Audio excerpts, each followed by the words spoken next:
Quant based investing होती क्या है? इन्वेस्टिंग तो सब कोई एक ही रीजन के लिए करता है, अच्छी परफॉर्मेंस चाहिए, रिस्क मैनेजमेंट चाहिए। लेकिन जो क्वांट होता है वो क्या करता है, इन सब नंबर्स को हिस्ट्री के साथ एनालाइज करता है, उसमें पैटर्न ढूंढता है। पूरी इन्वेस्टिंग प्रोसेस होती है, ये पूरी डेटा ड्रिवन हो जाती है। क्वांट और रोबो एडवाइजरी में क्या फर्क है? बाहर के देशों में ये रोबो एडवाइजर्स हैं जो काफ़ी फेमस हुए हैं। वहाँ के रेगुलेशंस अलग होते हैं। अपने एंड पे एक एल्गोरिथम चला रहा है जो अपने आप आपके अकाउंट में ट्रेड करते रहता है, लेकिन इंडिया में वो अलाउड नहीं होता। क्यों अलाउड नहीं है इंडिया में? इंडिया एक बहुत ही इमर्जिंग फाइनेंशियल मार्केट है। इंडिया का मार्केट जो है धीरे धीरे इवॉल्व हो रहा है। जैसे जैसे ग्रोथ हो रही है वैसे वैसे अडेप्शन हो रहा है और रेगुलेशन भी उसी के साथ साथ बदल रही है। किसी को 5 साल के लिए निवेश करना है, एग्जाम्पल उसको गाड़ी खरीदनी है 5 साल, तो कौन से फैक्टर में उसको इन्वेस्ट करना चाहिए? अगर आप किसी भी 5 साल का पीरियड देखेंगे पिछले 10 साल के पीरियड में इंडिया में, आपको दिखेगा सबसे अच्छा परफॉर्मेंस।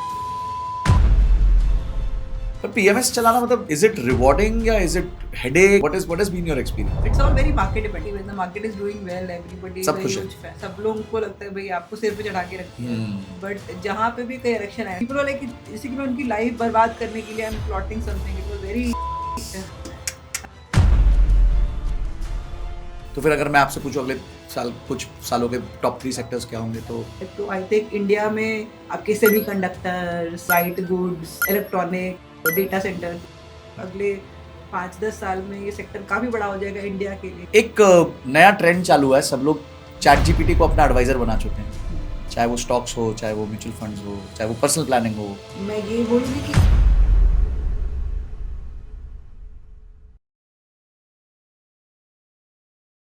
हेलो एवरीवन, क्या मशीन्स इन्वेस्ट कर सकती हैं? जी हाँ, कर सकती है। और आज की जो हमारी गेस्ट हैं वो मशीन से इन्वेस्ट करने में काफी बड़ी एक्सपर्ट है। तो आज जो मेरे साथ गेस्ट है वो है सोनम श्रीवास्तव, जो है फाउंडर और फंड मैनेजर राइट रिसर्च की। ये क्वांट बेस्ड पीएमएस है। पीएमएस ऐसे फंड्स होते हैं जिसमें मिनिमम इन्वेस्टमेंट 50 लाख की होती है। अब क्वांट बेस्ड पीएमएस और नॉर्मल पीएमएस और म्यूचुअल फंड्स के बीच में क्या अंतर होता है, ये मोमेंटम स्ट्रैटेजी क्या होती है, वैल्यू स्ट्रैटेजी क्या होती है, कौन सी स्ट्रैटेजी कौन से मार्केट में सही रहती है, कौन सी स्ट्रैटेजी को आपको एग्जिट करना चाहिए अंडर व्हाट सर्कमस्टेंसेस। अगर आप एक छोटे निवेशक हैं और आपके पास 50 लाख नहीं है तो किस तरीके से आप भी क्वांट इन्वेस्टिंग का फायदा उठा सकते हैं, ये सारी चर्चाएं जो है आज के हमने एपिसोड में की है। इस एपिसोड में हमने डिटेल में कवर किया है कि ये क्वांट बेस्ड म्यूचुअल फंड्स किन किन चीज का ध्यान रखता है, उसमें इन्वेस्टमेंट करने में क्या रिस्क होते हैं, रिटर्न्स के क्या चांसेस होते हैं और किस तरह के इन्वेस्टर्स को ऐसे क्वांट बेस्ड इन्वेस्टमेंट्स करने चाहिए। तो आज का जो सेशन है वो एक मास्टर क्लास है क्वांट बेस्ड इन्वेस्टिंग में, तो इसलिए इस वीडियो को एंड तक जरूर देखिएगा, क्योंकि आज आपको पता चलेगा कि क्वांट बेस्ड इन्वेस्टिंग होती क्या है, रोबो एडवाइजरी क्या होती है, एल्गोरिथमिक ट्रेडिंग क्या होती है और आज के दिन सेबी के क्या रेगुलेशंस है जो अलाउ करते हैं ये चीजें, और कहां पे अभी भी अमेरिकन मार्केट्स या यूरोपियन मार्केट्स हमसे आगे हैं। तो ये डिस्कशन बहुत डिटेल में होने वाला है। और आगे जाने से पहले आप में से सिर्फ 25% लोगों ने अभी तक इस चैनल को सब्सक्राइब किया है। ऐसे वैल्यूएबल कंटेंट आपके साथ लेके आ रहा हूं विद वैल्यूएबल गेस्ट्स, तो सब्सक्राइब जरूर कर लीजिए, घंटी दबा दीजिए ताकि ऐसे एपिसोड्स आपसे मिस ना हो। तो चलिए मिलते हैं सोनम से। Hi Sonam, welcome, thank you so much, आपने टाइम निकाला आज हमें मिलने के लिए। So straight to the point, ये क्वांट बेस्ड इन्वेस्टिंग होती क्या है? Very good question. देखिए, क्वांट बेस्ड इन्वेस्टिंग क्या होती है कि इन्वेस्टिंग तो सब कोई एक ही रीज़न के लिए करता है कि अच्छी परफॉर्मेंस चाहिए, अच्छा या तो अच्छा रिस्क मैनेजमेंट चाहिए, अपने गोल मीट कर रहे हैं। और हर कोई फंडामेंटल्स देखता है या फिर टेक्निकल देखता है चार्ट से। लेकिन जो क्वांट होता है वो क्या करता है कि इन सब नंबर्स को हिस्ट्री के साथ एनालाइज करता है, उसमें पैटर्न ढूंढता है और इसको एक सिस्टमैटिक तरीके से इन्वेस्टिंग को तो ये जो पूरी इन्वेस्टिंग प्रोसेस होती है ये पूरी डेटा ड्रिवन हो जाती है। इसमें ह्यूमन इंटरवेंशन का स्कोप थोड़ा कम हो जाता है। पर आप जैसे कोई केस स्टडी बता सकते हैं कि कैसे ये किया जाता है? फॉर एग्जांपल कोई भी अगर कोई व्यक्ति आज रिसर्च कर रहा है, उसके कोई पैरामीटर्स है रिसर्च के, तो कैसे वो ऑटोमेट किया जा सकता है? देखिए, बहुत सारे जो भी इन्वेस्टर होते हैं, फंड मैनेजर होते हैं, वो कहीं ना कहीं क्वांट का यूज़ कर रहे होते हैं। अगर जनरल भी कोई इन्वेस्ट कर रहा होता है तो ज़रूर वो या तो कोई स्क्रीनर फॉलो करते होंगे या फिर चार्ट्स पे देखते होंगे मोमेंटम में क्या पैटर्न बना है, अपने कुछ टेक्निकल इंडिकेटर्स देखते होंगे। तो कई बार वो प्रोसेस वो मैनुअली कर रहे हैं कि भाई मान लीजिए उन्होंने मूविंग एवरेज क्रॉसओवर देखना है, वेरी सिंपल है ना। मूविंग एवरेज क्रॉसओवर वो 10 स्टॉक के अलग अलग देखते हैं, है ना। और उसमें से ये मेरी यूनिवर्स है 10 का देखा, किस में क्रॉसओवर वहाँ में पोजीशन ले लूँ, राइट। उसकी जगह क्वांट क्या करेगा, इसी चीज़ को प्रोग्राम की तरह लिखेगा, उसको सिस्टम में डाल देगा और वहाँ से बोलेगा कि भाई अब ये जो डिफाइन किया है मैंने स्ट्रैटेजी, उस हिसाब से पिक करो स्टॉक और इसको बताओ। इसमें बेनिफिट क्या है कि मेरे पास हिस्टोरिकल डेटा है, भारत का 20 साल का डेटा है, जिसपे मैं इसको एनालाइज कर लूंगी कि भाई अगर मैं 20 साल में इसकी को फॉलो कर रही होती तो किस सिचुएशन में अच्छा होता, किस सिचुएशन में खराब होता। जिसे हम बैक टेस्टिंग कहते हैं। बैक टेस्टिंग करते हैं।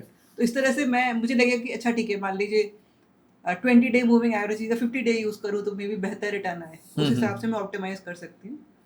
तो क्वांटिटेटिव अप्रोच ये होता है कि जो हमारे जनरल ही सिग्नल्स होते हैं जो हर कोई यूज कर रहा है, बट उसको थोड़ा सिस्टमैटिक तरीके से आप इसको फ्रेमवर्क को डिफाइन कर लेते हैं और उससे एक आपकी जो ट्रेडिंग प्रोसेस होती है उसमें कंसिस्टेंसी आ जाती है। पर सोनम, आपको नहीं लगता कि इन दिस केस बहुत ज्यादा ये पास्ट डेटा पे डिपेंडेंट है, और जनरली आप जानते हैं कि जब आप कंपनीज को वैल्यू करते हैं तो आप फ्यूचर के बारे में भी स्टडी करना चाहते हैं, उनके आइडियाज, प्लान्स, फंडामेंटल्स के बारे में करना चाहते हैं, तो कहीं ऐसा तो नहीं है कि क्वांट इसको टोटली मिस आउट कर देता है, और is there any way to cover it? मैं ऐसा नहीं मानूंगी कि क्वांट बिल्कुल भी मिस कर देता है। देखिए क्वांट के क्या बेनिफिट क्या है कि इसमें आप हर तरीके का डेटा एनालाइज कर सकते हैं। देखिए फंडामेंटल से जो आ रहा है वो हो गया, आपको प्राइस सिग्नल जो मिल रहे हैं वो हो गए, कुछ लोग ट्विटर से लेते हैं एनालिसिस कि वहां से क्या सिग्नल आ रहे हैं, या फिर सेंटिमेंट एनालिसिस हो गया। सेंटिमेंट एनालिसिस कर सकते हैं, या फिर अभी इतने एनालिस्ट हैं जो इंडिया में रोज अपने रिकमेंडेशन दे रहे हैं, उनका कंसेंसस लेके आप चल सकते हैं कि भाई आगे क्या एस्टिमेट है, राइट। तो आप उस तरह के सिग्नल भी इन्वॉल्व कर सकते हैं। और अगर आप उसको हटा भी दें, अगर सिर्फ फंडामेंटल और टेक्निकल भी देखें, तो करीब 80-90% जो रिटर्न होती है मार्केट की, वो उससे डिफाइन हो जाती है। मार्केट में कुछ इवेंट्स होते रहते हैं, इडियोसिंक्रेटिक इवेंट्स होते रहते हैं, बट जो रेगुलर परफॉर्मेंस है मार्केट की, वो इन सिग्नल्स के थ्रू आप काफी ज्यादा डिफाइन कर सकते हैं। बट क्वांट का एक्सेस, क्योंकि हम अगर एक नॉर्मल इन्वेस्टर की बात करें तो वो जनरली लास्ट पैटर्न्स देख लेता है, चेक कर लेता है, पर क्वांट का एक्सेस क्या लिमिटेड है या आज इजीली अवेलेबल है? अगर किसी को, लेट्स से आज कोई व्यूअर है, वो भी चाहता है कि मैं क्वांट बेसिस पे अपना पोर्टफोलियो बनाऊं। देखिए बहुत ही ज़्यादा अवेलेबल है आज के टाइम पे, कंपेयर टू जब मैंने चालू किया था 2010-11 के अराउंड। उस टाइम में आपको क्वांट इन्वेस्टिंग करनी है तो आपके घर पे नहीं कर सकते, आपको किसी कंपनी को ज्वाइन करना पड़ता था। Got it. आज के टाइम पे आपको डेटा चाहिए, आप जीरोधा की एपीआई खरीद लीजिए या कोई और ब्रोकर से एपीआई खरीदिए, आपको डेटा मिल जाता है ना। या फिर आप एनएससी के सिस्टम से डाउनलोड कर सकते हैं डेटा। आप सिंबल अपने सिग्नल स्टडी करना चाहते हो, ट्रेडिंग व्यू में भी आप कर सकते हैं ये सब, या फिर आप स्क्रीनर पे जाके अप्लाई करिए। और बहुत सारे मल्टीपल ऐसे टूल्स आ रहे हैं मार्केट में, जिससे अगर आप आज के रिटेल इन्वेस्टर को भी देखेंगे तो जो लोग सीरियसली इन्वेस्ट करते हैं वो कहीं ना कहीं स्क्रीनर यूज़ कर रहे होते हैं, कहीं ना कहीं कोई ऐसी चार्टिंग लाइब्रेरी यूज़ कर रहे होते हैं। तो धीरे धीरे ये इंडिया में ये ट्रेंड बढ़ते जा रहा है, जहाँ पे लोग थोड़ा क्वांटिटेटिव तरीके से इन्वेस्ट करते हैं। अभी खबर के हिसाब से कम ही लोग करते हैं। अच्छा, अगर मैं बिल्कुल बिगिनर हूँ तो मुझे पहला 3 स्टेप्स क्या लेना चाहिए ताकि मैं क्वांट की तरफ जो है मेरा रुझान बढ़े और मैं जाके उस पर कुछ सीख सकूं? देखिए अगर आप बिगिनर हैं तो सबसे पहले आपको मैं कहूँगी शुरू करना चाहिए इन्वेस्टिंग। सबसे पहले आप चालू करें, जैसे मेरी टीम में भी कुछ जो नए लोग आते हैं, क्वांट में बहुत इंटरेस्ट है और मेरे साथ सीखना चाहते हैं, मैं कहती सबसे पहले ट्रेडिंग अकाउंट खोलो, इन्वेस्ट करना चालू करो, ताकि आपको रिस्क रिटर्न का समझ में आए होता क्या है। दूसरी बात, आपको समझना पड़ेगा कि मार्केट में क्या एक्सपेक्टेशन रखें, है ना। मार्केट में हम लोग जब भी इन्वेस्ट करते हैं, हम लोग इसको स्टैटिस्टिकल तरीके से देखते हैं कि प्रोबेबिलिटी है, इतना प्रॉफिट हो सकता है, इतना लॉस हो सकता है।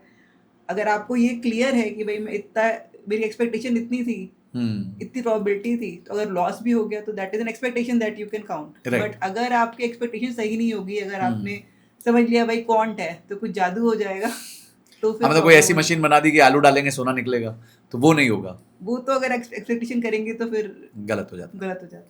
आजकल एक कॉन्सेप्ट चला है रोबो एडवाइजरी का, तो ये क्वांट और रोबो एडवाइजरी में क्या फर्क है? देखिए रोबो एडवाइजरी ये जो टर्म है, और कई सारे बाहर के देशों में ये रोबो एडवाइजर्स हैं जो काफ़ी फेमस हुए हैं। इंडिया में भी कई लोगों ने रोबो एडवाइजरी चालू की है। तो अगर आप ग्लोबल मार्केट में रोबो एडवाइजर देखिए, उसमें क्या होता है कि वहाँ के रेगुलेशंस अलग होते हैं, है ना। तो आप अपना ब्रोकेज अकाउंट एक एडवाइजर को दे देते हैं जो अपने एंड पे एक एल्गोरिथम चला रहा है, जो अपने आप आपके अकाउंट में ट्रेड करते रहता है। Oh okay. तो जो बाहर के देश में रोबो एडवाइजर होते हैं वो ये करते हैं। जैसे मैं काम करती थी एक रोबो एडवाइजर में जो यूएस बेस्ड था, उसमें क्या होता था, लोग अपना रॉबिनहुड अकाउंट या जो भी जी लिंक कर वहाँ दिया, का जीरो था। हाँ लिंक कर दिया, और हमारी जैसी ट्रेडिंग होनी उनके अकाउंट में बाई सेलिंग हो जाती थी सबके। ओके, लेकिन इंडिया में वो अलाउड नहीं होता, अभी तक तो नहीं अलाउड ऐसा है। क्यों है, क्यों अलाउड नहीं है इंडिया में? देखिए इंडिया एक बहुत ही इमर्जिंग फाइनेंशियल मार्केट है।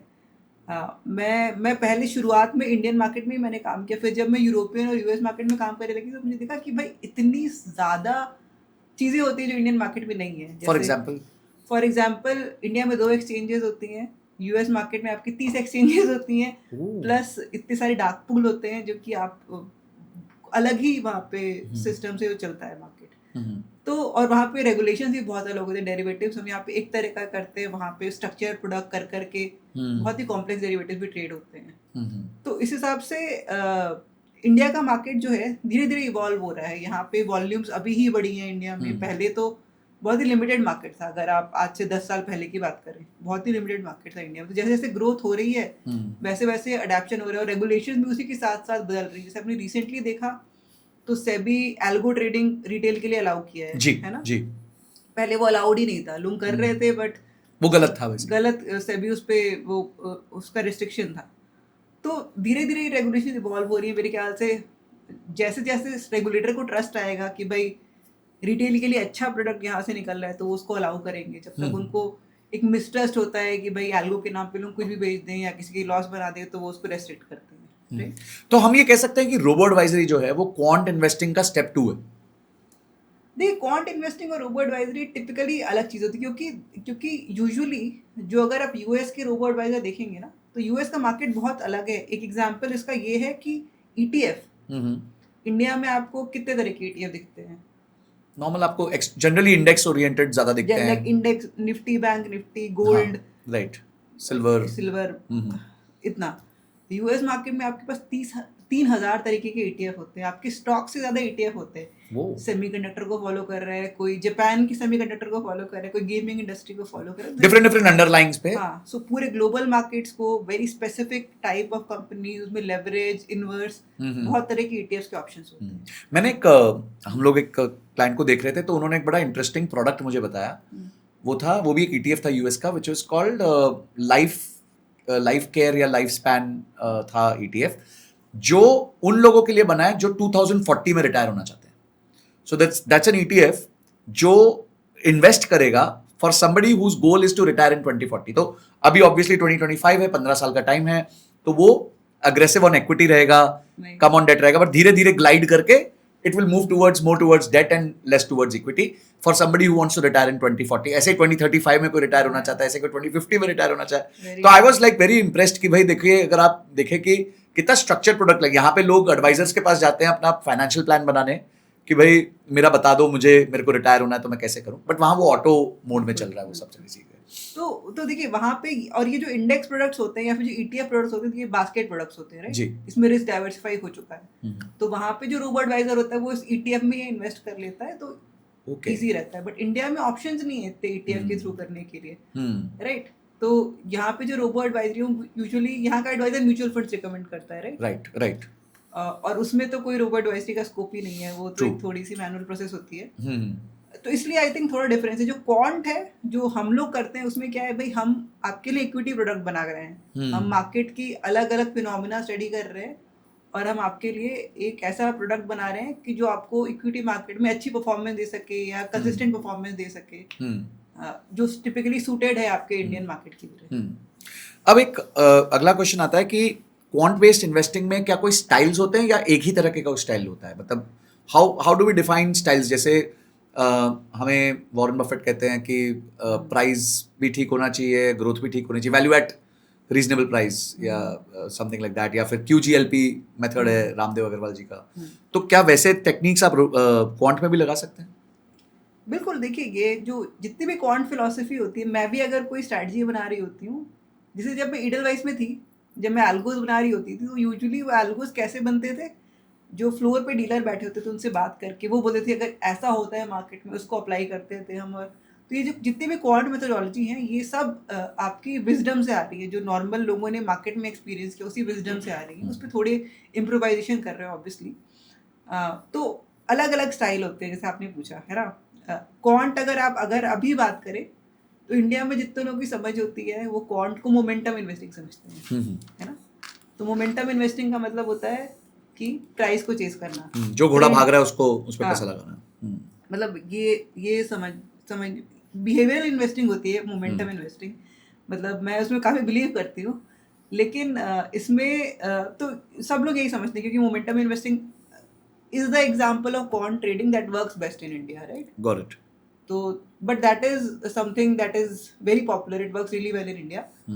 Then there are, you can do quant in any ways. You can do quality investing, which means कि भाई सबसे स्टेबल कंपनियां ढूंढना है, high ROE high ROC margin और स्टेबिलिटी पे इन्वेस्ट करना है, वो भी आप कर सकते हैं। प्राइस को मत देखिए।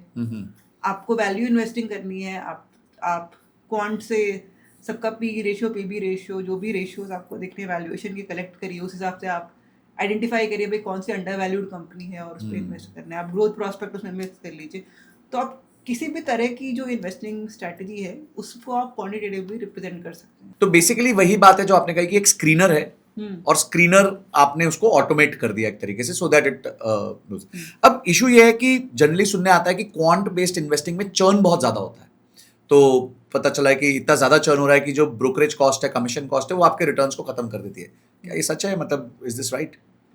देखिए क्वांट में जनरली आपको दूसरे फिलॉसफी से ज़्यादा आपको चर्न दिख सकता है, स्पेशली वो क्वांट जो मोमेंटम फॉलो कर रहा है। तो कोई भी जनरली कोई भी इन्वेस्टर हो, चाहे वो क्वांट हो या चाहे वो खुद से करता हो, अगर वो मोमेंटम इन्वेस्टिंग कर रहा है आपको दिखेगा मोमेंटम में आपको थोड़ा चर्न ज़्यादा दिखता है ना। क्योंकि जो ट्रेंड है वो बदलता रहता है, स्पेशली आज का मार्केट देखिए, मार्केट में कितनी जल्दी चीज़ें बदल रही हैं। तो जैसे जैसे मार्केट बदल रहा है वैसे वैसे एलोकेशन चेंज होता रहता है, तो चर्न आता है। बट हमने देखा है, और ना ये सिर्फ हमारा एग्जाम्पल नहीं है, बट हमने कई मार्केट में ऐसे एग्जाम्पल जिसपे आप देखेंगे कि despite that churn, post churn भी मार्केट से काफ़ी अच्छी परफॉर्मेंस आ जाती है। तो ऐसा चर्न होता है। आप चर्न नहीं करना चाहते तो आप क्वालिटी इन्वेस्टिंग करिए, या फिर आप वैल्यू इन्वेस्टिंग करिए, फंडामेंटल बेसिस करिए। तो आप लो चर्न क्वांट भी कर सकते हैं, लेकिन चर्न डजंट मीन कि परफॉर्मेंस नहीं आएगी। पर पीएमएस चलाना मतलब इज इट रिवॉर्डिंग या इज इट हेडेक या क्या है? मतलब what has been your experience? See it is all very fickle, it's all very market dependent. आपने भी देखा होगा ना कि when the market is doing well everybody is a huge fan, सब लोगों को लगता है भाई आपको सिर पे चढ़ा के रख दिया है। बट जहाँ पे भी करेक्शन आया, specially when I am telling you where to invest, वहाँ पे करेक्शन आ गया तो फिर माफी नहीं है। माफी नहीं है, क्योंकि जब इन द बिगिनिंग ऑफ 2025 जब करेक्शन आया था ना, and small and mid caps हमारे पास एक्सपोजर था, व्हेन दैट करेक्टेड, बाप रे, तो मेरे को दिन में 5-10 कॉल आ रहे हैं इन्वेस्टर, जैसे कि मैं पैसा लेके भाग रही हूँ उनका, ऐसा लोग एक्यूजेशन डाल। अच्छा, जबकि उनके पास ही है ना, बिकॉज पीएमएस में तो उन्हीं के अकाउंट होता है। It's not like people are like, जैसे कि मैं उनकी लाइफ बर्बाद करने के लिए I am plotting something, it was very हाँ। तो but see I think all types of investors are there. I think the thing is कि आपको इन्वेस्टर को एक लॉन्ग टर्म विजन हो, दे शुड अंडरस्टैंड कि क्या रिस्क ले रहे हैं। तो ऐसे केस में फिर इन्वेस्टर को करना क्या चाहिए? मतलब वो टेंशन में आएगा, उसका पोर्टफोलियो उसने आपको समझे 50 लाख रुपए देके रखा है एज अ पीएमएस, तो उसका 30 हो गया, 35 हो गया, तो at what this time what should you do and what do you suggest them? See I think मतलब कि the whole investing equities, right, it has its own set of risk. There will be period जहाँ पे आपको correction भी मिलेगा, कई बार वो correction extend भी होगा। पिछले 5-6 साल में लोगों ने नहीं देखा है, देखा नहीं है। बट ऐसा जो इस साल में जो इतनी वॉलेटिलिटी है वो होती है, राइट। एंड और वो लोगों को समझना है। और देखिए the most smartest investor in this time would be somebody जो मार्केट गिरने पे जाके स्टॉक खरीदे, इंस्टेड ऑफ वहाँ पे पैनिक करे, निकल जाए, या फिर that's the worst thing you can do. That's the opposite of what is the best you can do with the market, right? So that understanding I think will come with experience. जितने crashes देखेंगे उतना ज़्यादा कर पाएंगे। बिल्कुल, I think that's what I want to do as an investor, right? कि जब भी market correct हो तो I should have that conviction कि भाई मैं जाके I buy more instead of trying to sell or exit at at that that point in time. time. आप एक पीएमएस चलाते हैं 350 करोड़ का आपका यूएम है अप्रोक्सीमेटली, तो आपने चालू कब किया था? 2019 में? नहीं पीएमएस हमने 2023 में चालू किया। Okay, very recently 2023 you have started.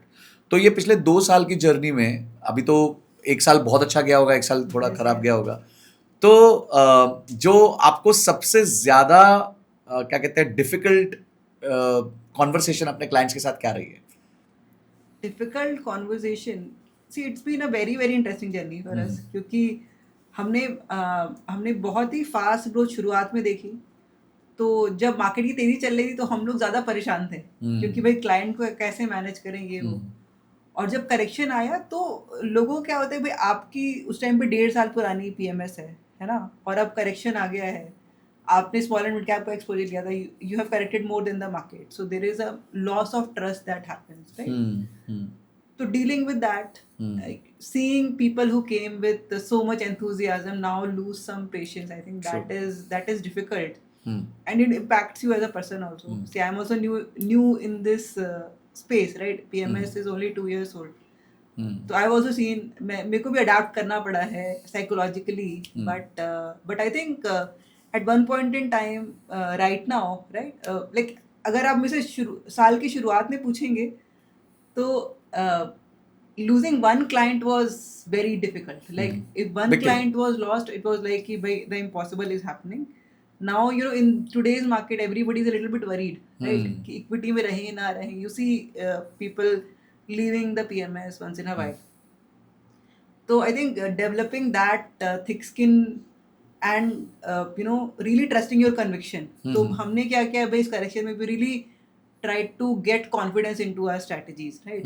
We have that conviction, we know what's going to happen, and we obviously try to communicate to the client and try to tell them कि क्या probability है अच्छे होने की, आपको क्या expectation रखनी चाहिए, but see, I think that's what we've learned. एक क्वेश्चन यहाँ ये आता है कि जो इन्वेस्टर आपके पास आ रहा है, क्या वो इतना मैच्योर है कि वो ये चीजें समझ सकता है? क्या उसको पता होता है कि उसका गोल क्या है या उसको कितने समय के लिए रहना चाहिए, और आपको किस तरीके के इन्वेस्टर को आपके पास आना चाहिए? Yes, आपने suitability की बात की थी, तो that's what I want to talk to you about कि देखिए हमने एज अ क्वांट फर्म हमने low risk, medium risk, high risk, very high risk, हर तरह की स्ट्रैटेजी बनाई है ना। और हमने अगर हम हाई रिस्क स्ट्रैटेजी बनाते हैं तो हम हर बार कहते हैं भाई इसमें हाई रिस्क है ना, हाई रिटर्न आएगी बट रिस्क नीचे भी जाएगा मामला। बट आप बिलीव नहीं करेंगे, 90% of the people they go to my high risk strategy. हाँ, क्योंकि आते तो वो एकदम टार्जन बन गए हैं। इंडिया का जो इन्वेस्टर है ना, तो lot of people ask me कि पैसिव फंड चलेगा कि नहीं चलेगा, है ना। Passive, you are seeing a lot of funds are coming out with passive strategies, but India का इन्वेस्टर जिनको मैं देखती हूँ, everybody is chasing that strong performance, right. Index को बीट करना चाहता है हर कोई, and they are all going to कोई थीमेटिक स्ट्रेटजी या थीम मार्केट में, या कोई ऐसा क्वांट स्ट्रेटजी या कोई भी मेथोडोलॉजी जहाँ से उनको ज़्यादा अच्छी परफॉर्मेंस मिल जाए, right. So that is something I see, and there is no control to it. Like we try to advise people, but at the end of the day, that's their decision, right? And then they decide कि भाई I want to take this much amount of risk, and while they are getting 5%, 10% महीने का return, तो everybody is happy. And then the worst thing is people start assuming, वो math कर लेते हैं कि भाई 5% बन रहा है, तो 5 साल में तो वही इतना बन जाएगा। लेकिन उनका बंगला आ चुका होता है उनके सपनों में। हाँ, फिर लेकिन जैसे ही 10% गिर गया, मान लीजिए जैसे जनवरी में गिरे थे पोर्टफोलियोज, अगर गिर गया तो then their math is gone and then they start panicking, right? So let's say if an investor comes to you, 50 lakh रुपए, बिकॉज आपका पीएमएस है तो मिनिमम 50 लाख का इन्वेस्टमेंट होता है, and you have to advise that person कि आपके पास 3 है, लो रिस्क है, मिड रिस्क है और हाई रिस्क है, तो आप आइडियली एक उसका डिस्ट्रीब्यूशन क्या होना चाहिए? कितना उसको लो रिस्क में डालना चाहिए, मिड रिस्क में डालना चाहिए, हाई रिस्क में डालना चाहिए? ये टोटली लोगों की अपनी रिस्क प्रोफाइल पे डिपेंड करता है। Is there a way to check their risk profile? देखिए, एक है कि वो बोल रहे हैं कि मैं बहुत रिस्क ले सकता हूँ, और एक है कि कोई तो ऐसा तरीका होगा कि पता चले यार ये बोल रहा है, और या फिर एक्चुअली अपना पोर्टफोलियो 30% नीचे जाते हुए देख सकता है। देखिए ये बहुत मुश्किल होता है। आई थिंक आप उनकी फाइनेंशियल पोजीशन देख सकते हैं कि भाई अगर इससे कुछ लोग होते हैं जो हमने पीएमएस चालू किया था and they loved us from small case, right. तो आई हैड इन्वेस्टर्स जो कहते थे भाई मेरे पास 40 लाख रुपए 10 लाख का लोन लूंगा ओह और मैं पीएमएस कर लूंगा.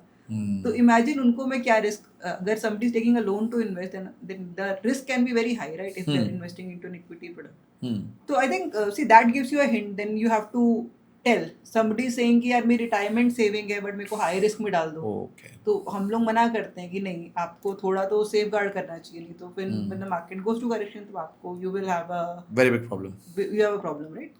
So see, I think it depends on their financial situation. I think it also depends on their experience with the market. I think talking to people, you understand ki what is the experience that they might have, what is the type of correction that might really worry them. हमेशा you can't be 100% accurate. But आप देखिए कि एक जो आप लोग अपने systems को कैसे बेटर करते हैं. तो फॉर एग्जांपल आपने देखा कि कोई एक मेरी स्ट्रेटजी है जिसमें ड्रॉडाउन बहुत ज़्यादा आ गया, तो do you tweak it, change it, how frequently do you do that? देखिए, सबसे पहले तो वी ट्राई टू अंडरस्टैंड कि क्यों हुआ करेक्शन, राइट? तो वेरी ऑनेस्टली जैसे हमारी एक स्ट्रैटेजी है which is very high risk in nature, it saw some correction और फिर हमने क्या किया, then you know being a new PMS we are getting too many queries in that high risk strategy.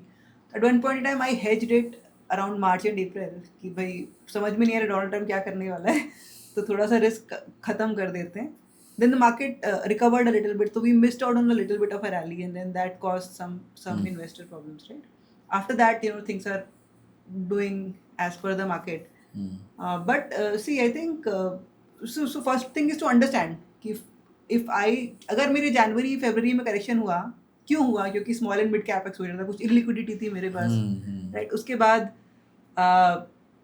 like there are periods जहाँ पे आपको दिखता है भाई मार्केट से कम रिटर्न आ गई, ज़्यादा रिटर्न आ गई. What could be the reason? And if anything can be changed in the system to improve it, तो we implement that.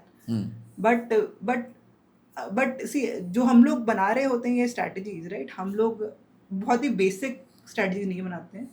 We put in a lot of such methodologies कि कुछ valuation का check हो, कुछ quality का भी check हो, कुछ आप analyst की expectation भी देख रहे हो. Right, so we have conviction in those strategies, and we incrementally change it. But see, the most important thing that I have learned is कि to have conviction. That's the most important thing, right? कि ये strategy है भाई 6 साल से अच्छा perform कर रही है. There could be one period जहाँ पे correction आया था. How can you lose हाँ, मतलब conviction? अचानक से उस टाइम पे आप कैसे? If you lose conviction, then you're doing the worst thing. The best thing you can do is double down when there is a correction की okay, it's a good opportunity to actually buy, right? आपको क्या लगता है कि ये लोग क्यों नहीं कर पाते? मतलब why are they not able to double down at that time? I think see, जैसे मैं quant के basis पे आपको बताती हूँ, quant investing के basis पे generally भी होता है कि भाई small and mid cap में correction तब लोग बेच देते हैं अपनी small and mid cap fund. That's the worst time to sell ना, क्योंकि उसके बाद small and mid cap ही आपको pick up करती रहती है. अगर आपने उसमें allocate किया था तो आप थोड़ा long term vision लेके चलिए, क्योंकि कोई guarantee थोड़ी ना होती है कि ये fund आपको हर महीने इतना return देगी. It's not FD. It's not an FD, right? It will have periods of drawdown and upward movement, and long term we expect it to do well, right? So that is the thing. And quant में क्या होता है कि quant is new in India. Quant investing नहीं है ना? तो जैसे हमारे साथ क्या हुआ कि जब करेक्शन हुआ, सारी दुनिया में small and mid cap correction हो रहे हैं, we are at par with the market, but people start thinking अच्छा इसके सिस्टम में कुछ गड़बड़ हो गई होगी. Oh, अच्छा. That is because they have not seen it, right? And they don't have that conviction. So that is a little bit unfortunate. And I hope me and people like me will change that outlook in India. Yeah. Perfect. क्या quant में ऐसा तो नहीं है कि आप लोग एक स्ट्रैटेजी पे डिपेंड कर रहे हैं, फॉर एग्जांपल मोमेंटम है और आपने एक फिल्टर लगा दिया और आपने 25 कंपनीज उठा ली. अब आपको परवाह नहीं है कि 25 कंपनीज में धंधा क्या है, इसके फंडामेंटल्स क्या हैं, या वो सब आप देख रहे नहीं है. इट इज जस्ट कि मशीन ने बोला था कि ये आपके 6 पैरामीटर्स थे.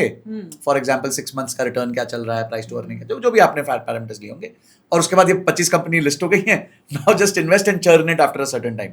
इज दैट द स्ट्रेटजी, और इज इट कि it becomes the first filter and then you do deep analysis into fundamentals, या आप जाके मैनेजमेंट से मिलते हैं? या I try to do that, but I see the end of the day the strategy that I have made is based on data, right?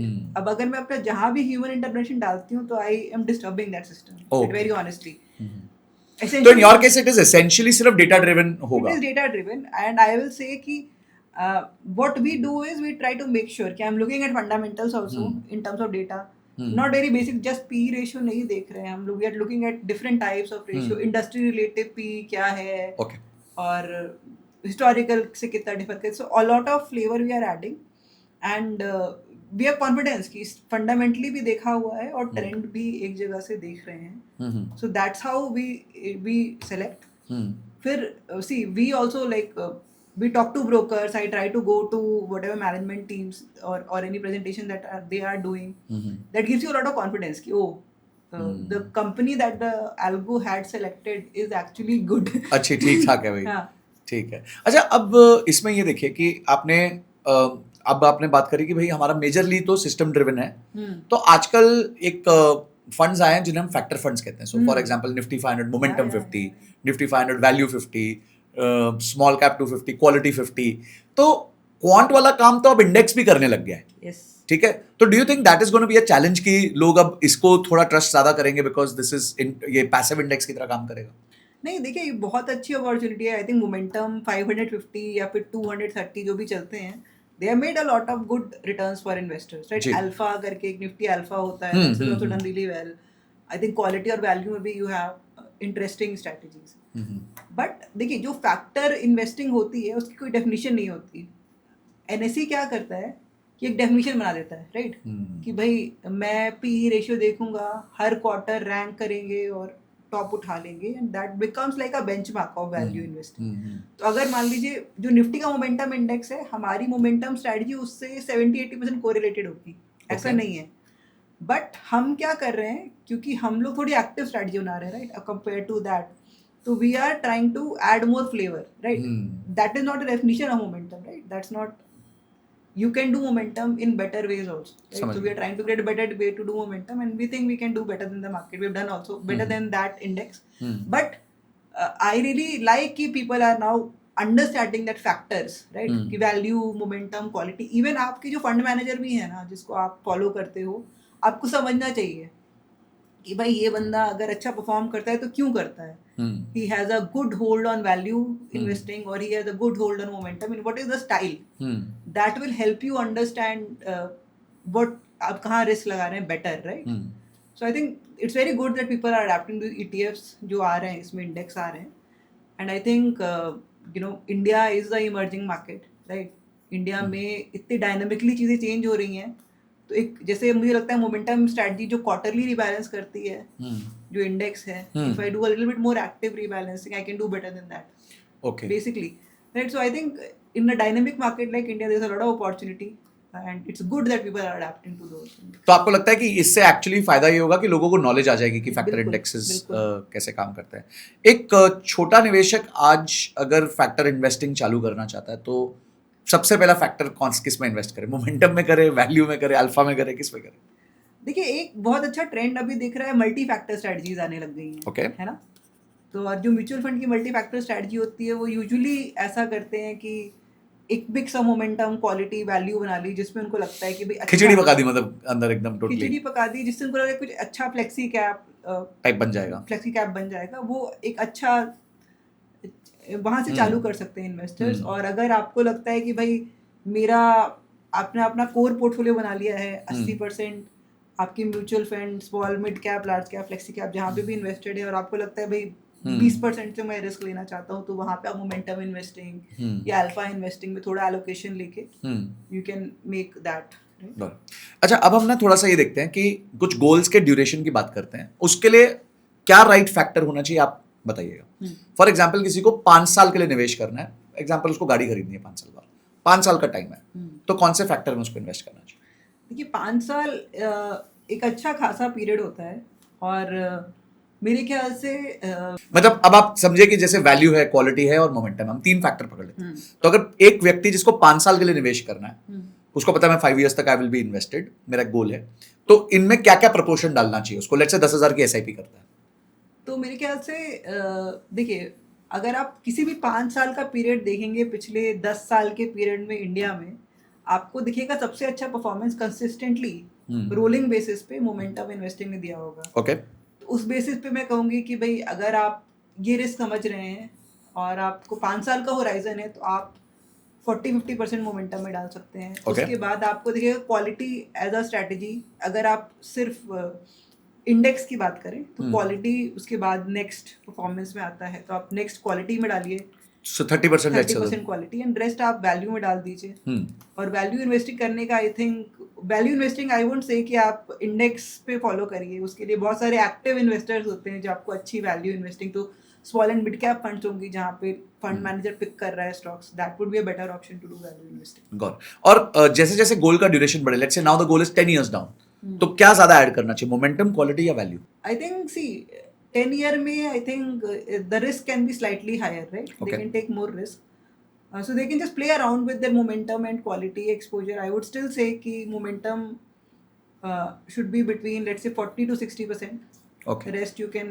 एक level जहां से मोमेंटम ऊपर जाना ही नहीं चाहिए, मतलब चाहे मेरा 15 साल 20 साल का गोल हो, कुछ भी हो। देखिए totally it depends on people. We have people who come and say कि नहीं मेरे को तो momentum ही चाहिए। वो तो मतलब they are not aware of the risk levels, but अगर एक आइडियली केस सिनेरियो हो तो हाँ, ideal case scenario see it is again dependent on their horizon. 10 साल का होराइजन है और समझ, अगर आप समझते हैं कि भाई एक टाइम आएगा जहाँ जब पे थोड़ा सी पिटाई होगी, जहाँ पे पिटाई होगी, और आई अंडरस्टैंड दैट हैपेंस, तब आप, और लेकिन मैं 10 साल तक निकालूंगा नहीं पैसे, if you have that level of conviction then you can have very high allocation momentum, right? Because you see momentum, that is what we have seen in a growing country, momentum tends to do really well. तो जब मैं HSBC में काम करती थी तो I used to look at China का momentum या फिर यूरोप का मोमेंटम, इंडिया का मोमेंटम। इंडिया में you will see momentum does extremely well.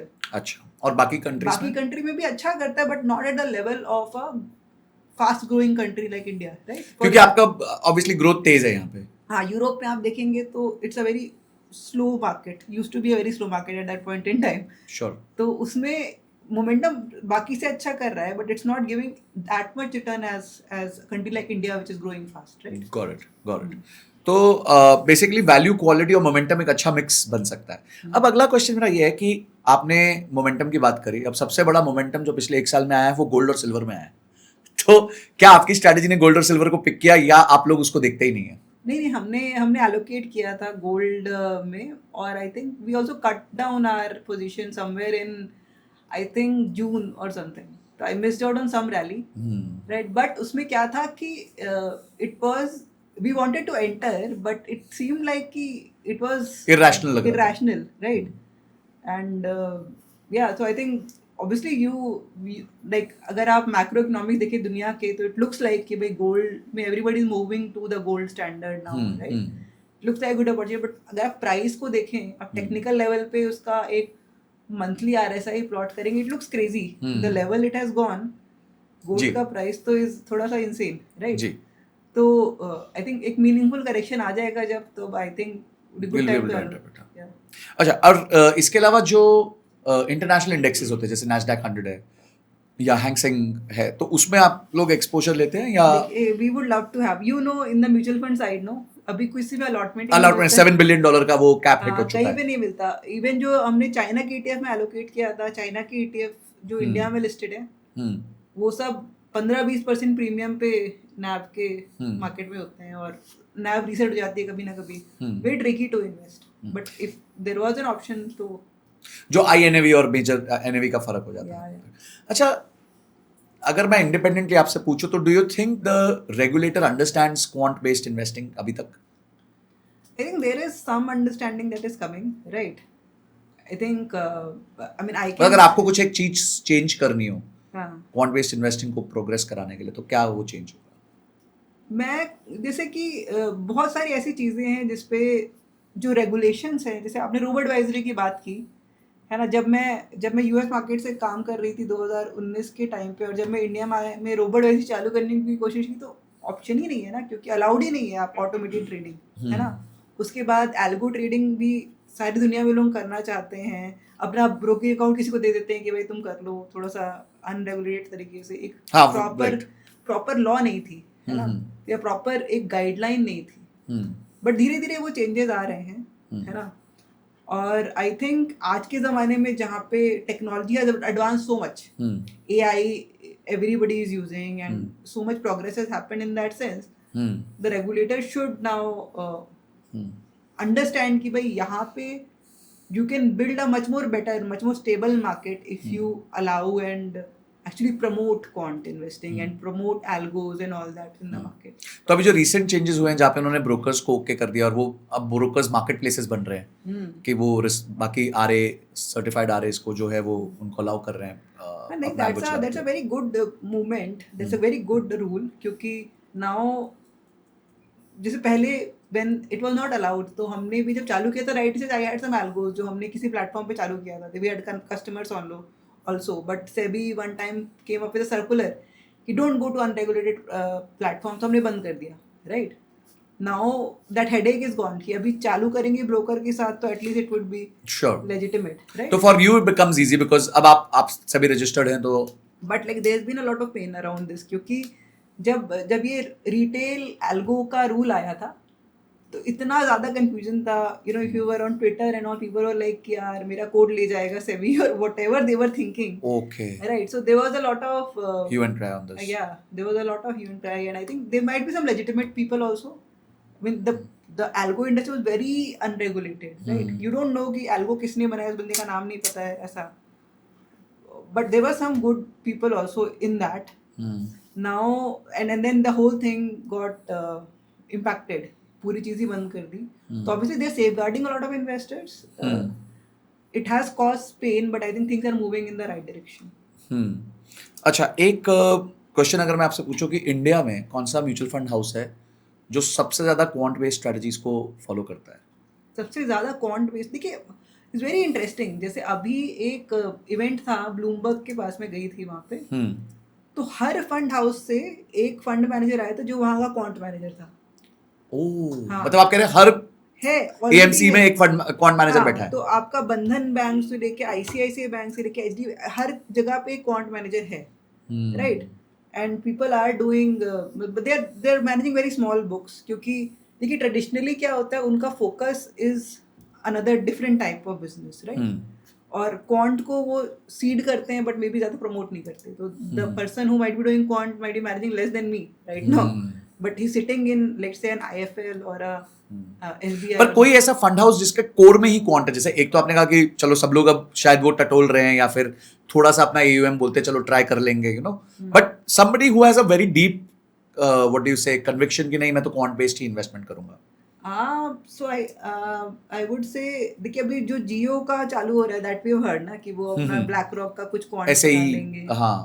I think वो है but let's see how that goes I think Edelweiss I am an ex Edelweiss person and the CEO there Radhika she used to be a quant so I think they also have some overlap but I might be biased in that sense how was it working with her मतलब she's been a very big proponent of mutual funds in India and खासकर female investing उन्होंने बहुत अच्छा काम किया she's an amazing personality तो क्या रहा आपका एक्सपीरियंस उनके साथ काम करने में so I didn't directly work with her she was more in the business development side I was more in the research side but you know she's a force of nature from what I can see great अच्छा थोड़ा आपके बारे में समझते हैं मतलब हमने बहुत सारी बातें करी मैं पर्सनली तो आपसे बात कर चुका हूँ बट आपका आईआईटी कानपुर का स्टडी रहा है फिर आपने रिलायंस में काम किया तो why this shift what happened suddenly देखिए आई थिंक आप भी अभी बता रहे थे आपकी journey right so I graduated 2010 which was the time right after the financial crisis there was a very minimal amount of jobs so जो हमने देखा था जब हम कॉलेज में गए थे 2006 में दिखता था भाई सबके पास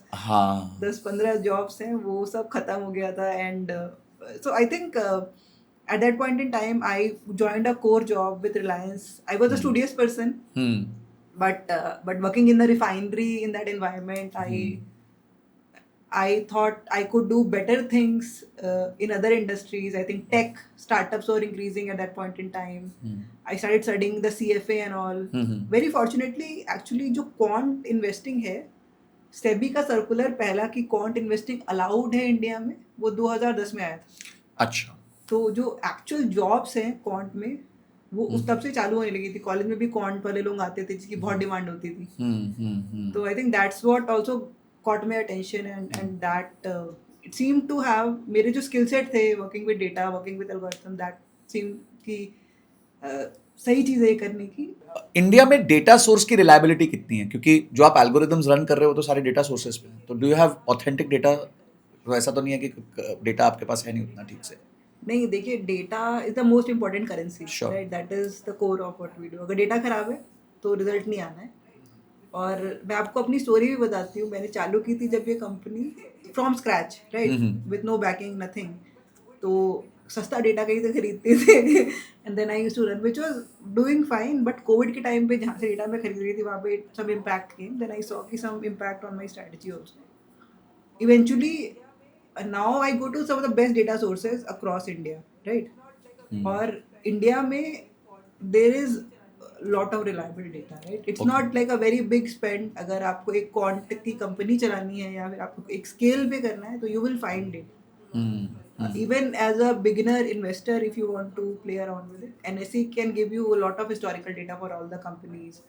Fundamentals also, you can get till a certain extent. But even with a small capital, you can buy that data. It's अच्छा. not that expensive.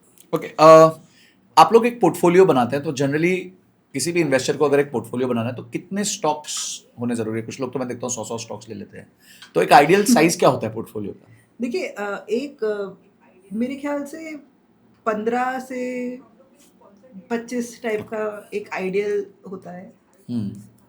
देखिए, हम लोग भी एक कॉन्सेंट्रेटेड पोर्टफोलियो भी बनाते हैं जिसमें हम 10 स्टॉक रखते हैं, which is like a very high conviction, high concentration bet. But उसमें क्या होता है, जैसे रिस्क बढ़ेगा that can be highly impacted also. जब रिटर्न आएगी तो that can give you high returns also, that means high risk. But otherwise जितने भी हमने आज तक स्मॉल केस बनाए हैं या फिर the PMS that we run, we typically do between 20 to 25 stocks. I think that's a good. 100 stock रखेंगे तो इट बिकम्स ओवर डाइवर्सिफाइड, तब तो वो एक म्यूचुअल फंड ही बन गया है ना एक तरीके से। एक छोटे निवेशक को म्यूचुअल फंड में जाना चाहिए कि स्मॉल केस में जाना चाहिए?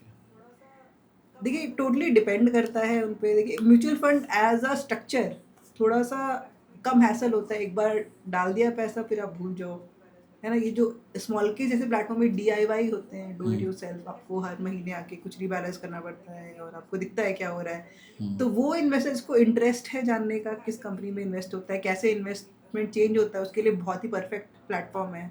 जिसको हैसल नहीं चाहिए उसके लिए आई थिंक म्यूचुअल फंड एक आसान तरीका है। बट हाँ, यूनिक स्ट्रैटेजीज, यूनिक आपको चीज़ें आपको स्मॉल के जैसे प्लेटफॉर्म पे मिलेंगी कंपेयर टू म्यूचुअल फंड। एक डेटा था कि यूएस में less than 10% fund managers are able to beat the index in long term. तो जब होना यही है तो पैसिव इंडेक्सिंग क्यों ना की जाए? ये इतने सारे हम मॉडल्स रन करते हैं, एक्टिव इन्वेस्टमेंट करते हैं, बिल्कुल। तो why not investor stage and से कि चलो ठीक है, मैं तो Nifty 50, Nifty 500, Nifty small cap 250, जो भी राइट इंडेक्स उसको लगता है उसमें डालते हैं पैसे। नहीं, it's not a bad idea. देखिए, अगर आप एक get a good decent momentum index, get like a Nifty next 100 और समथिंग लाइक दैट, या फिर मिड कैप इंडेक्स, आपको एक बहुत ही medium risk very decent strategy you can make. Nothing wrong with it, right? As long as it is giving that performance to the investor, there is nothing wrong with it. But why we do active investing, because we did a lot of research. हमने समझा इन strategies के बारे में, हमें दिखता है कि भाई बहुत अच्छी अपॉर्चुनिटी है। अगर आप इस तरह की स्ट्रैटेजीज में इन्वेस्ट करें तो आप अपने बेंचमार्क से, अगर आप बेंचमार्क को CAGR में 3% भी बीट करें तो आप लॉन्ग टर्म में एक बहुत बड़ा इम्पैक्ट डिफरेंस क्रिएट बना कर सकते सकते हैं, हैं। राइट? तो अभी भारत में वो अपॉर्चुनिटी है Okay. कि एक्टिवली आप क्वांट इन्वेस्टिंग करके एक अच्छा डिफरेंशियल बना सकते हैं। एक इम्पॉर्टेंट बात ये होती है कि भाई आप एंटर तो कर गए किसी स्टॉक को, बट एग्जिट कब करना है? तो आप लोग का एग्जिट स्ट्रैटेजी भी क्वांट से डिफाइन होता है या और कोई तरीका होता है जिससे आप एग्जिट स्ट्रैटेजी डिफाइन करते देखिए, एग्जिट क्वांट से ही डिफाइन होता है। हम कोशिश रहती है कि भाई टॉप पे ही एग्जिट हो, बट वो हमेशा पॉसिबल नहीं होता है। कई बार आपको अनएक्सपेक्टेड न्यूज़ आती है जहाँ पे आपको दिखता है कुछ इम्पैक्ट हो गया सडनली, भाई ये स्टॉक मेरे क्वालिटी के मेट्रिक पे या फिर मेरे ग्रोथ के मेट्रिक पे सबसे हाई था, आज एक न्यूज़ आई और वो नीचे आ गया। That could be reason to exit. But otherwise कोशिश करते हैं कि भाई किसी भी स्टॉक को बॉटम पे ना एग्जिट किया जाए। We try to exit it at a benefit हैं? ऑलवेज। और एवरेज होल्डिंग पीरियड क्या रखते हैं पसंद, मतलब जनरली? देखिए, एवरेज होल्डिंग पीरियड हमारा रफली 2 to 3 मंथ्स के अराउंड होता है। देर आर स्टॉक जब हम 2-3 साल भी होल्ड किए, कुछ ऐसे स्टॉक होते हैं जो 1 महीने में भी काट दिया हमने। ओके। ऐसा होता है। और देखिए, इसमें सब प्रोबेबिलिटी के हिसाब से आप अपनी स्ट्रैटेजी को जज करते हैं। तो अगर आप देखें तो लॉन्ग टर्म में अगर आप 5-10 साल का डेटा देखें तो हमारा डेटा बोलता है कि ऐसी स्ट्रैटेजी अपने बेंचमार्क को, विच माइट बी BSE 500 और which might be the momentum index, 65 to 70% of the months beat करता है ना, विच इज गुड इनफ। अगर आप हिट रेशियो देखें तो hit ratio of 60%, 40% of my company are going to make a loss only, but still that is able to give you a good differential on CAGR, है ना।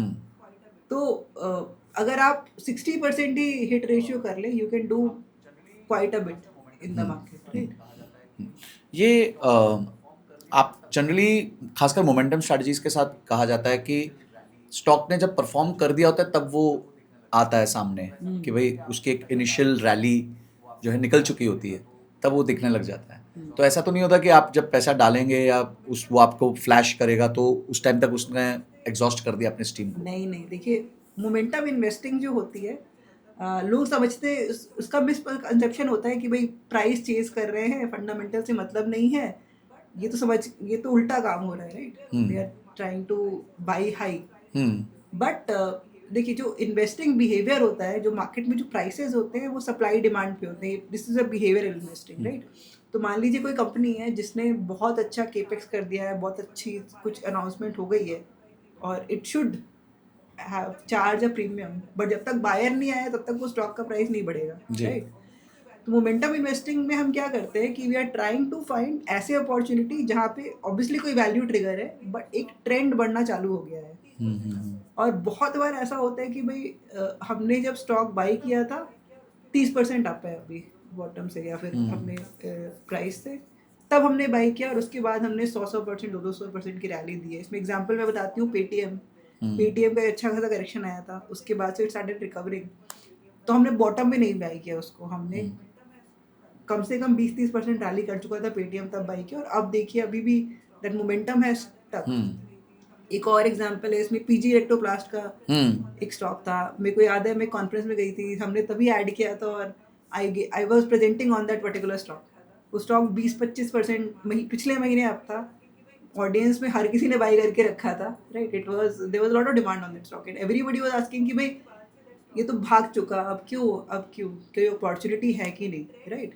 और उसके बाद say that stock gave us more than 100% returns, right? So when that actual demand forms, obviously उसके पीछे एक fundamental trigger होगा।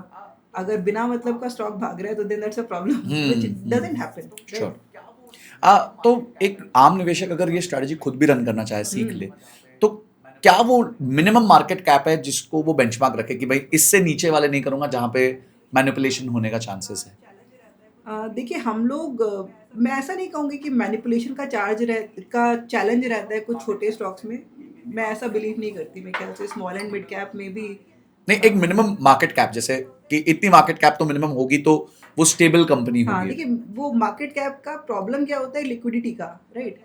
कि भाई इस स्टॉक अच्छी कंपनी है, ग्रोथ प्रॉस्पेक्ट है, बट जैसे जनवरी, इफ यू रिमेम्बर दिस साल, जब इस साल में जब वो आया था, एक पैनिक सेलिंग आई थी, तो जहाँ पे लिक्विडिटी नहीं है, जब स्टॉक का मार्केट कैप मान लीजिए 1000 करोड़ है और अगर कोई 50 करोड़ का भी माल बेचेगा तो स्टॉक गिर जाएगा अच्छे खासे से। वहीं रिलायंस में 50 करोड़ बेचे कोई फर्क नहीं पड़ता, राइट। तो वो लिक्विडिटी का प्रॉब्लम आता है। तो हम लोग क्या करते हैं, जनरली लिक्विडिटी के हिसाब से हम लोग 2000-3000 करोड़ मार्केट कैप के ऊपर ही इन्वेस्ट करते हैं। बट बहुत सारे इन्वेस्टर हैं जो अपनी वैल्यू इन्वेस्टिंग या थोड़ा फंडामेंटल के हिसाब से, उनका थोड़ा कन्विक्शन होता है। जो वैल्यू इन्वेस्टिंग के इन्वेस्टर होते हैं वो थोड़ा कन्विक्शन लेके चलते हैं, राइट, कि भाई गिरेगा भी या फिर प्राइस ना बढ़े तब भी हम पकड़े रहेंगे। उस तरह का कन्विक्शन है तो आप कर सकते हैं। बट आइडियली 3000 करोड़ पे यू आर प्रीटी सेफ। अभी तो भाई मार्केट कैप इंडिया में बढ़ा हुआ है, मिड कैप में भी आपको कितनी सारी कंपनियां हैं जिसमें आपको अभी current market cap is 40-50,000 60,000, right. तो इस आज के टाइम पे 5000 करोड़ के ऊपर की company you can put 5000 crore as a. अभी जब आप क्वांट रन करते हैं तो क्या आप ये देखते हैं कि ये सेक्टर आगे बढ़ने वाला है, घटने वाला है, या it can be any sector, मतलब you don't take sectoral bets? देखिए हम लोग को इन ऑल द इंटरव्यूज हर जगह पे लोग पूछते हैं सेक्टर कौन सा बेट कर रहे हो, where are you taking that opportunity. तो होता क्या है, हमारी स्ट्रेटजी में हम सेक्टर बेट नहीं लेते, हम फंडामेंटल या टेक्निकल के हिसाब से जो भी बेट ले रहे हैं बट यूजुअली क्या होता है कि हम सही सेक्टर बेसिस ऑफ दैट पकड़ना शुरू कर देते हैं। जैसे तो आप रिवर्स वर्किंग करते हैं कि भाई क्योंकि ये भाग रहा है तो ये सेक्टर ठीक है। हाँ, जैसे कि पिछले कुछ साल में ऑटो धीरे धीरे हमारे में बढ़ना चालू हुआ। हम्म ऐसा नहीं था कि हमने कभी डिसाइड किया कि ऑटो में इन्वेस्ट करते हैं, बट ऑटो अपने आप ही there was some position that came. उसके पहले सीमेंट के कंपनियों में धीरे धीरे सीमेंट स्टार्टेड कमिंग। हमने नहीं बोला कि भाई सीमेंट में अभी कन्विक्शन आया है, ले लेना है। केमिकल उसके पहले था, तो it's not like that, but we see कि our strategy is able to pick the right sectors. तो फिर अगर मैं आपसे पूछूं अगले साल कुछ सालों के टॉप 3 सेक्टर्स क्या होंगे, तो यू स्टिल सजेस्ट कि भाई एक सेक्टर्स होंगे, या वही मैकेनिज्म से वर्क करेंगे कि जो मिल गया वो सेक्टर चल रहा है? देखिए, डायनामिक ही होगा। अगर आप मेरे से पूछे कि कौन सी ऐसी इंडस्ट्री है जिसमें एक अच्छी लॉन्ग टर्म ग्रोथ दिख रही है, तो आई थिंक इंडिया में आपके सेमीकंडक्टर्स, आपके white goods, electronics, data centres, इसमें एक अच्छी ग्रोथ पाथ दिख रही है हमको। अगले 5-10 साल में ये सेक्टर काफ़ी बड़ा हो जाएगा इंडिया के लिए कंपेयर टू जो अभी है साइज, तो वो तो है। बट अगर आप मेरे से पूछेंगे टैक्टिकली भाई अगले साल में तुम कहाँ इन्वेस्ट करना चाहोगे, तो मैं कहूँगी कि भाई केपेक्स के कुछ बेट लेंगे, क्योंकि केपेक्स इंडिया का स्ट्रॉन्ग चल रहा है। डोमेस्टिक इकोनॉमी में फोकस करेंगे, क्योंकि ग्लोबल में अभी क्लियर नहीं है क्या हो जाए कब हो जाए। कंजम्पशन पे थोड़ा फोकस करना पड़ेगा, कंजम्पशन पे काफ़ी अच्छी रेगुलेशंस आए हुए हैं। तो as a long term bet मेरे ख्याल से आपका semiconductor, data center, renewables also great long term bet. तो ये कुछ सेक्टर्स होंगे जहां आप देखना चाहेंगे। इंटरनेट ओके, इंटरनेट में स्पेसिफिक कुछ? इंटरनेट पे आई टॉक्ड अबाउट पेटीएम पे हमने पोजीशन लिया हुआ है। I think now so many IPOs are also coming, right? मैं ये पूछने वाला था कि शंकर शर्मा ने कहा है कि India is the dumbest IPO market. तो आप लोग आईपीओ में सब्सक्राइब करते हैं या you refrain from doing IPOs? I personally sometimes when I think that's a great company that is coming, I would do, but like on like neither अपने RIA में, RA में और PMS में allowed नहीं होता Got it. वो वाला चीज़। तो हम नहीं भी करते, क्योंकि यूजुअली कोई कंपनी आईपीओ कर रही है तो डेटा भी नहीं होता उतना उसके पास। बट कई बार ऐसी कंपनियां होती हैं जो आईपीओ के तुरंत बाद हमने बाई करी हुई है, क्योंकि वहाँ पे एक अच्छा उनको कनेक्शन आ रहा है। फॉर एग्जांपल नुवामा का आईपीओ आया था कुछ टाइम पहले।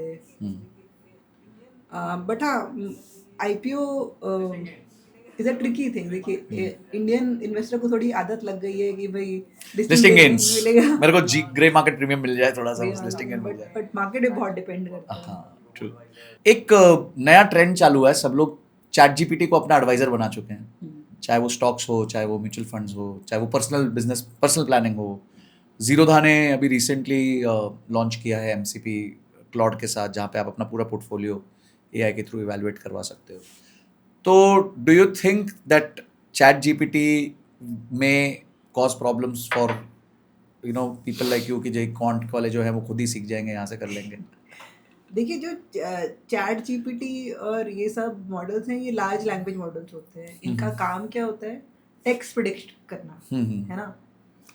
बट जो फाइनेंशियल मार्केट होता है, ये अलग ही ये रिस्क रिवॉर्ड के इवैल्यूएशन पे चल रहा होता है, ये इवैल्यूएशन पे चल रहा होता है। तो मैं ये बोलूँगी कि एआई फाइनेंस में ज़रूर काम कर सकता है, बट वो एलएलएम नहीं होगा। वो आप फाइनेंशियल डेटा के स्पेसिफिक मॉडल बनाएंगे, तो वहाँ पे आप मे बी बहुत अच्छा काम कर सकते हैं। बट डायरेक्ट आप एक जनरल, अभी वो बात होती है ना AGI, जनरल इंटेलिजेंस नहीं है उन मॉडल्स में। वो टेक्स्ट प्रिडिक्ट कर रहे हैं इस टाइम पे। और आई डोंट थिंक कि अगर आप चैट जीपीटी को पूछते हैं तो वो आपको मतलब आई डोंट नो, वो हर दिन तो कहता है कि you are absolutely right, right, absolutely right. I think it's a best validation tool. या फिर अगर आप बोलो कि नहीं चला तो कहेगा या यू आर एब्सोल्युटली राइट। और नीचे लिखा भी तो होता है कि chat GPT can go wrong also, मतलब See, I think there is a lot of use cases for those models. मैं यूज करती हूँ फॉर राइटिंग अ स्क्रिप्ट और राइटिंग अ पावरपॉइंट हो गया है। जैसे अगर आपको अभी एक फाइनेंशियल प्रेजेंटेशन किसी की इवैल्यूएट करनी है, किसी कंपनी की, आप उसको डालिए, बोलिए मेरे को ये डेटा निकाल के दो, तो वो उसको डेटा रिट्रीवल का बहुत अच्छा टूल है to understand, to structuring your data. But I don't think कि अभी एज अ फाइनेंशियल एडवाइजर उसको यूज करना। वैसे भी उन्होंने अभी रिसेंटली अनाउंस किया कि फाइनेंस और हेल्थ एडवाइजरी अब हम नहीं देंगे बिल्कुल। चैट जीपीटी पे, बिकॉज इट्स बिकमिंग रिस्की। काफ़ी बीच में केसेस भी आए। अभी एक केस आया कि जहाँ पे 3 लोग ने ट्रेडिंग चालू करी चैट जीपीटी के एल्गोज पे और सबका कैपिटल वाइप आउट हो गया। तो ये भी एक परेशानी आ रही है। सो यू फील कि अभी एआई का इतना यूज केस नहीं, because of it is more language, देखिए वो लार्ज जो हाँ लैंग्वेज। वही जो चैट जीपीटी और एआई एलएलएम है उनको आप फाइनेंशियल एडवाइजर नहीं बना सकते। आपको जरूर वहां से आपको अच्छा ज्ञान मिलेगा, है ना, जो जेनरिक नॉलेज होती है उस तरह का, it can give you that reminder, but आपको स्पेसिफिक इन्वेस्टेड डिसीजन के लिए बेटर रहेगा आप एक एडवाइजर से बात करें। देखिए डेटा डेटा होता है, बट कहा जाता है कि markets are emotional in the short term and fundamental in the long term. तो जो आप क्वांट मॉडल्स बनाते हैं उसमें इमोशंस की जगह कहाँ है? जो मोमेंटम इन्वेस्टिंग है it is pure playing on emotions, right. जैसे मैंने बोला कि भाई सप्लाई डिमांड है, राइट, कि स्टॉक वैल्यू थी स्टॉक में, अब ट्रेंड पकड़ लिया है जहाँ पे people are not worried about कि उसकी फेयर वैल्यू कितनी होगी, they are just buying, right. तो it is you are actually betting on that emotional investing, right, you are taking advantage of that emotional investing that is happening कि भाई ये trend बन चुका है और अब हम we are going to ride that trend, right. तो वो तो मतलब it is used somewhere or the other, but I think the most important thing why, देखिए मॉडल बहुत कॉम्प्लेक्स भी बना सकते हैं, बहुत सारे डेटा भी डाल सकते हैं, बट इवन द सिंपलेस्ट, आप अपनी सिंपलेस्ट मॉडल को भी अगर फॉलो करें, है ना, एक्सेल पे बना के अगर आप फॉलो करें एक सिस्टम, उससे भी बहुत बेनिफिट होता है क्योंकि वो आपके डिसीजन से इमोशंस हटा देता है, राइट। अगर आप इमोशनल बेट लेने लगे तो आप बहुत बार यू विल इधर exit right before the stock rallies कि भाई बन नहीं रहा मेरा यहाँ पे, right, you not looking at the objective information, sometimes you will not exit that stock कि भाई मैं इन्वेस्ट किया हूँ, मैंने तो बहुत पैसा बनाया है, it's not looking good, but this company जो मेरी फेवरेट कंपनी है, तो I am not going to exit. दो टाइप ऑफ डिसीजंस अगर आप उसको थोड़ा ऑब्जेक्टिवली ले, बहुत सिंपल ही फ्रेमवर्क बना के करें, so that is the biggest benefit of quant investing. It is adding some value to your decision making, right? It is making your decision making more systematic, right? I think that is the biggest importance.